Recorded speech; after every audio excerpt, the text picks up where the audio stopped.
Present this closely. And then, in this case, do I have any information about a driver that's age 55? We look, do I have any points that are at 55? No. If I had an equation, could I get a point? Yes. Yeah. Right? By just plugging in 55, right? So in that case, remember guys, back in linears, we would get these equations and then be able to make predictions about what happens in that data. Right? I think the one on the unit test from linears was the bean height or the plant size and the bean growing. Okay, or we did one in a review, I think, that dealt with like apples and the height of the tree, things like that. In that case, we were able to make predictions. If it's this tall, how many apples can we expect? Or if it's this tall, how many apples? Okay? Now, there was one other thing that went along with this regression idea that showed us how well it fit. Does anyone remember what that was? And I'm talking about like a week ago, so 2 weeks ago maybe. What showed us how well that fit? Okay, what did you say? Correlation. Or positive. So what showed us whether it was strong or weak or positive or negative? Correlation. The correlation. And what about, was it like just a random thing or did we have a value? What did we look at? Not quite finding best fit. We're getting there. Strong negative, strong positive, correlation. Correlation coefficient, which was what letter? The R value. Okay? So we're just going to kind of expand on that a little bit today. Okay? Pick up some new pieces of regression. So what you guys are going to do to kind of discover this. So what you need right now is between the two of you, you need one computer. Okay? So that means the only thing you guys should really have on your desk is one computer between the two of you, because you're going to do this activity in pairs completely. Alright? So you're going to log into Schoology, you're going to access the link in today's folder. Okay, so you'll go into exponentials, you'll go find October 22nd, and you're going to access the link that says Desmos 3.4. Okay, you guys should be discussing each slide, so it's not a situation where one person does the work, the other person just sits. You need to be talking about what's happening. Okay, so I'm going to cut you loose for the first 4 slides, and then we will talk about them, and then we'll go back into Desmos. Okay, so if we take a look, and you guys were doing a good job, and the big thing is everyone was like buying in and working with it. That's what it takes with stuff like this when you're discovering. And this Desmos is cool because it gives you like the visual on top of the map behind things. Okay, so looking at this first slide, what's kind of new in this unit compared to what we did with regression last unit? Like, what does this question ask me that's different that we haven't necessarily been asked before? Right, which one is a better fit, right? So now the object is, like, back in linears, all we had was linears. So you knew it was going to be a linear equation, right? In this case, now we're going to have to start deciding which one is a better fit, okay? The good thing is overwhelmingly with this first picture, we looked at it and we said exponential, right? There wasn't one person that selected linear, and if we look at some of the examples, curves up, linear function goes at a constant rate, so we're talking about it's a curve, has a curve going up, it's a curved line instead of a straight line, okay? So this picture is very obvious, all right? Now, with this picture, okay, and this is going to be just a little extension question. If we take a look here, if I removed any points, would it make your decision harder? A little. Like what points, if they weren't there, might it not be as obvious? 1, 2, 3, 4. So if we take away these 2 points now, can you really tell if it's exponential or linear? No. Easy. It looks like more linear. Right, but it kind of curves, so that would be a little bit tougher, right? So what makes it easier is having more data points, right? Okay? And again, this is just a small sample. We only have 6 points here. If I start adding more, it might change things. Because if my new points are now like more down in here, then maybe it's a little bit more linear and there's just 1 point out of the trend. Are we okay with that? So, all right. But it's good seeing that this looks to be more exponential. Because again, our goal here is to find an equation that kind of fits that data pattern, right? So we're just making a decision. We think it's exponential. So then we go into the second graph. Okay, this one looks pretty good. Okay? So in this case, guys, understand parameters, it just means get these values, right? So what you were doing here is you were running the regression model by typing that in. Again, just like in linears, this is not something that you're going to have to remember the technical ability of typing it in. It's going to be more how to use it. Okay? This just had you type it because it was a little bit easier, and it showed you the process of really what goes into these things in the real world. Okay? So we get all of our information about, is this one linear or exponential? Linear, How do we know this is linear? because we don't have the exponent. No exponents, and what form is this? Mx plus b, okay? So then down here, okay, we write our equation, just like we did back in linears. We pull the m in as our slope, we pull the b in, making sure we round to the nearest what? How many decimal places? 2. 2, always keep 2. And if we notice, how many lines are now really on the graph? Because I have 2 linear equations, but I can really only see 1 line because they're the same equation. Okay, then we came down a little further and we ran our exponential. Okay, are we okay with that? Alright. So then if we go to this third slide, okay, let's see.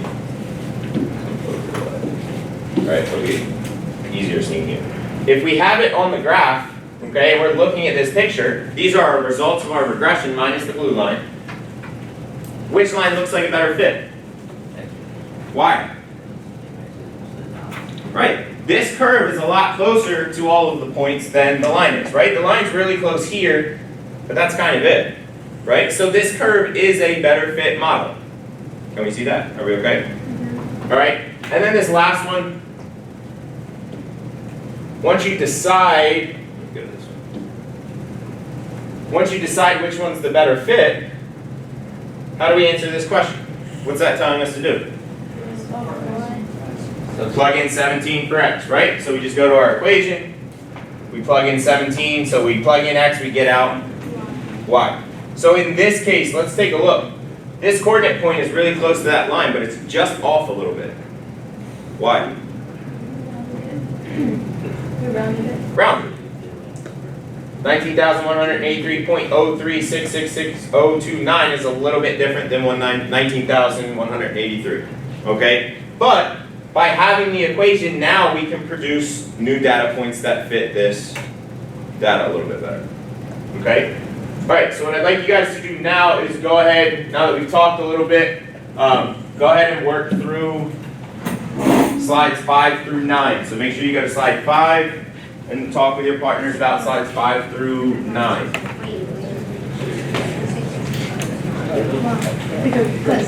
I think it's on D. I spelled it right. It's a very similar activity, the second section, it's just a different scatter plot.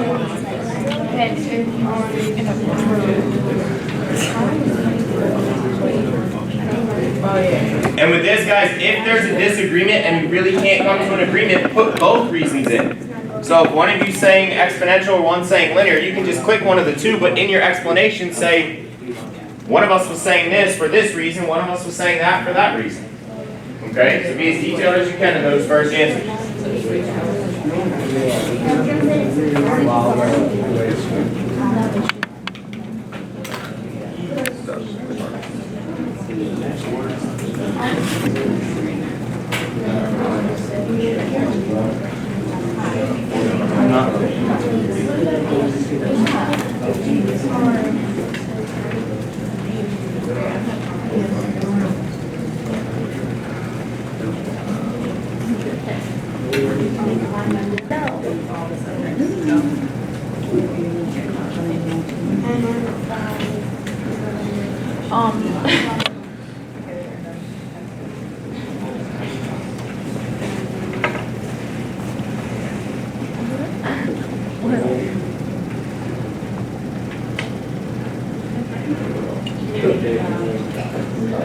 You're missing something in here. Yep.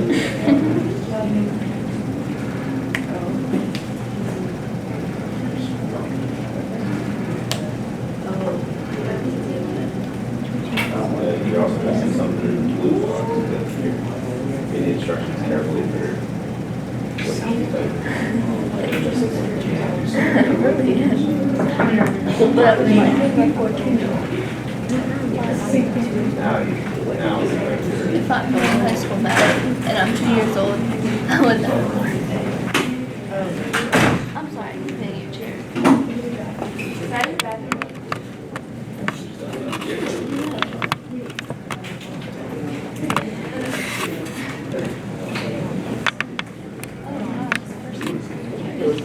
So why on that screen, why are your curves a little bit different?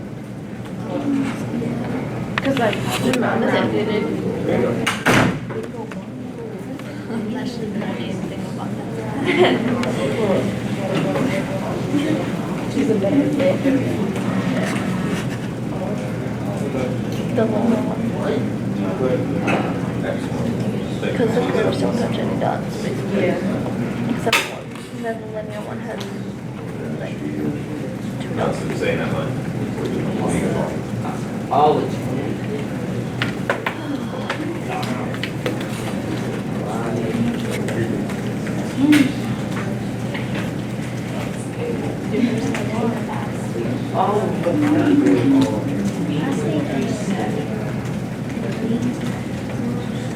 Go to the slide.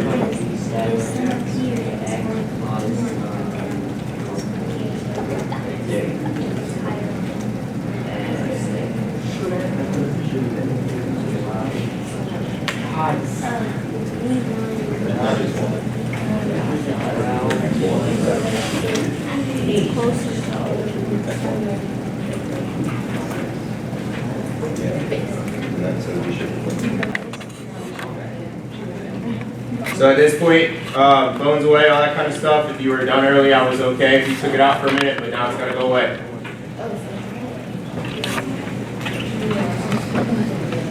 Alright, so looking at this, what was different about this compared to the first one?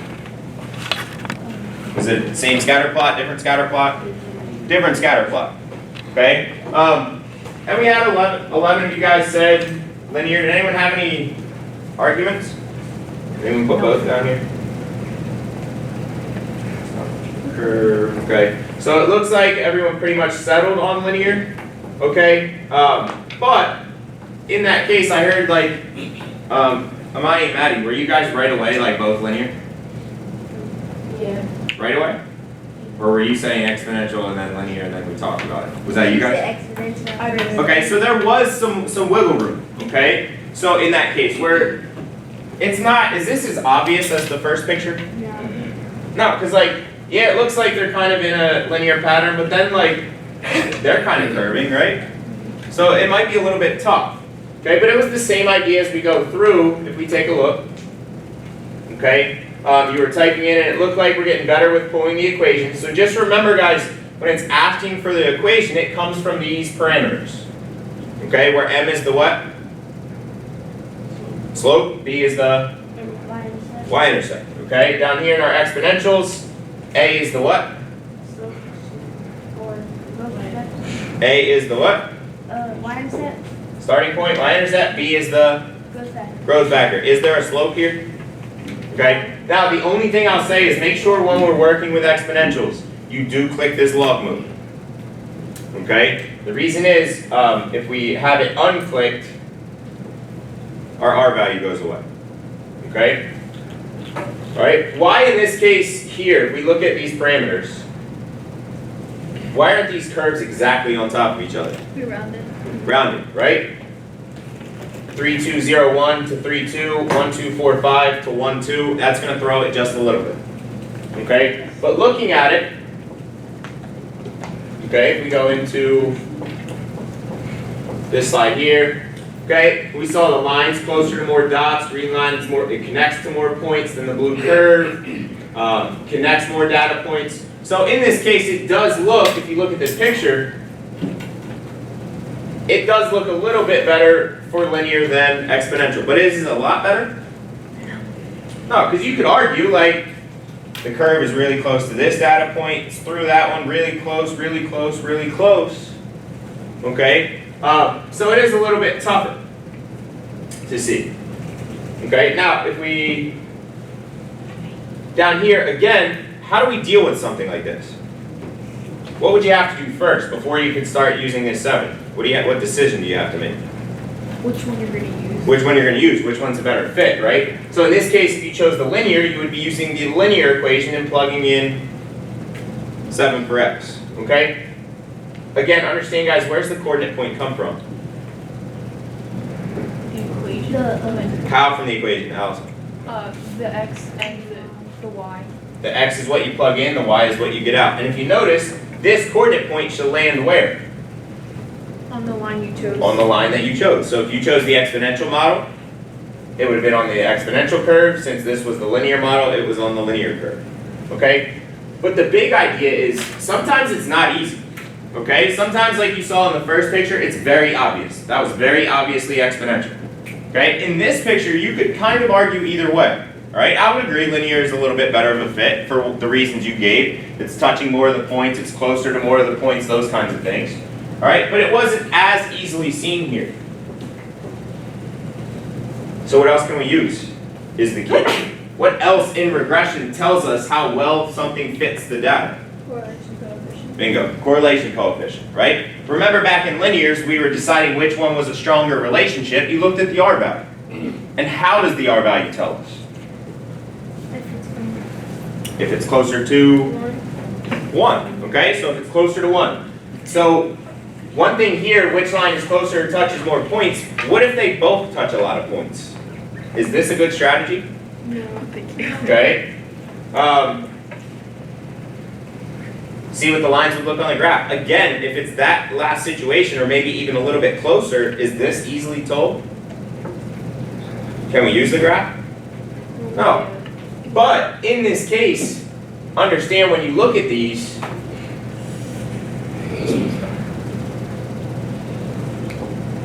now if we compare, 0.81, is that strong or weak? Strong. Strong. 0.76, is that strong or weak? Strong. So they both have a strong correlation. Which one is better? 8. Why? That's closer to 1. Closer to 1. Closer to 1 correlation, which is a perfect correlation, the stronger the fit. So in this case, guys, if you don't have a picture or the picture is tough to see, this tells you every single time which one is better. Right? Just going back into linears, it tells you which one is a stronger relationship between the two variables. Okay? And the way that you would make the comparison is whichever one is closer to 1. Okay? So let's have a look. So now at this point, guys, everyone needs to take their Chromebook out. Let me get you guys set up and then give you some practice with this. Okay, so what you need to do now with your Chromebook, okay, is you need to log into Schoology. You need to find today's folder. Okay, and then in today's folder, you're going to access the one that says Linear versus Exponential Regression Calculator. That says models on the screen, you should say calculator. Okay, and then what you are going to do is make sure that you're logged into Desmos, so your name should be at the top of your calculator screen, and you want to save that graph. So don't type anything in, just click at the top, save.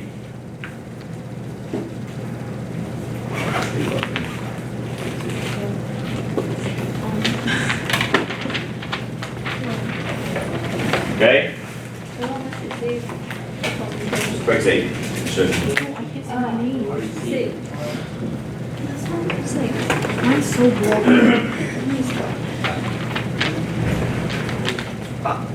Okay, so again guys, to show it up here, you'll be in a blank graph. You want to make sure that your name is at the top. Okay, and yours is going to have the table and things like that. Okay, and you would just click this save button up here. Are we okay with that? To make sure it's saved, on your graph, click these 3 lines. And you should see linear versus exponential regression under saved graphs. That's how you know it's saved there. So then, anytime that you're working with a regression model, what you can do is if you click those and you click the linear and open it, it pops you right into this table where all we need to do is enter our data points, right? So as soon as I start entering data, it starts giving me the regression models. Are we okay with that? So now you guys don't have to worry about typing anything in here or here. You just have to know how to use the parameters given to get equations and do stuff with the equations. Are we okay with that? And then for a new problem, you would just come back up, delete the table values only, right? And just re-enter new data points. Are we good there? Right. Yes.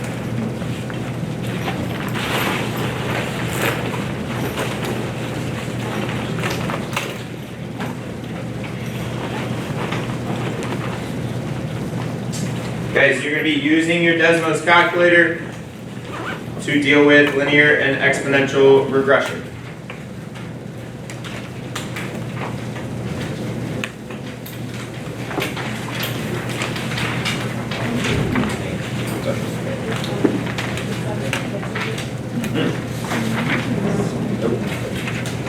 No, we're on turf, so we'll play linear.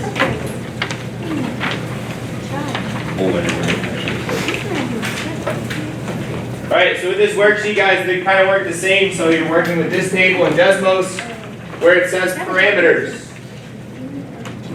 Once you type in, you look below the linear equation, which is mx plus b. You write out the number that's next to m. You write out the number next to b. You write your y equals equation using those numbers. Round everything to the nearest hundredth. Okay? So if you want, when you write the parameters, write all of the decimal places, and then when you go to the equation, round to the nearest hundredth. And then you're listing the R value.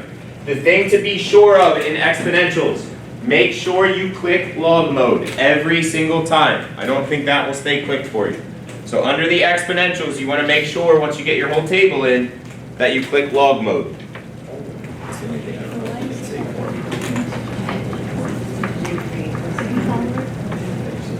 And I shared it with them and told you, save it. And I sent it out to and then, so I can send both, and I'll send the other activities to both of you guys if you want. Yeah, and they don't have to remember this kid over here. So we did today with another one that's just linear, and then this one. And she left early, so they didn't see her. I'm sure you always think One, they that. don't. They see how you go. It doesn't show it doesn't show the R either, right? She weird too. You always want to pick that up.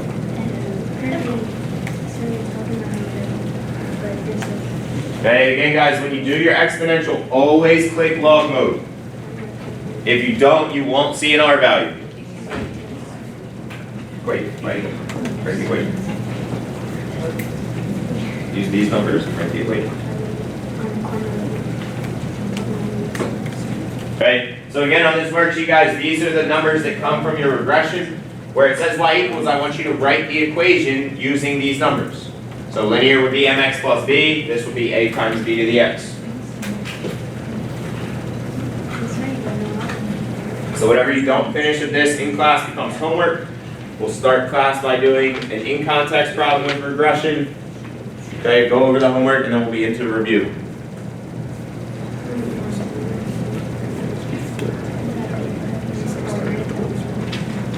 Just write down the context, like just bring back like what it means in terms of the figure. We were going to start before. Wait, that's starting here and then going backwards.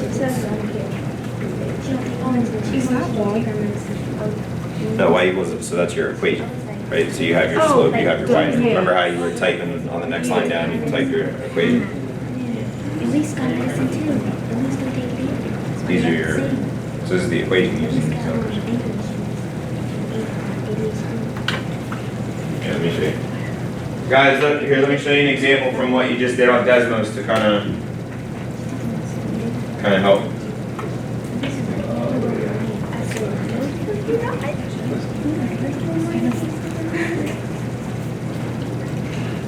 So look guys, when it asks you for the y equals, come on. When it asks you for the y equals, I'm asking you, so this should have an x with it, right? But when I ask for the y equals, I'm asking for the equation that comes from these two parameters, right? And then for exponentials, you write your a, your b, and you always make sure though that that log mode is clicked.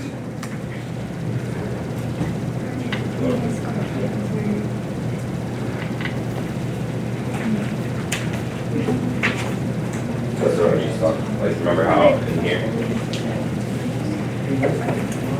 We got these numbers and then made an equation from it?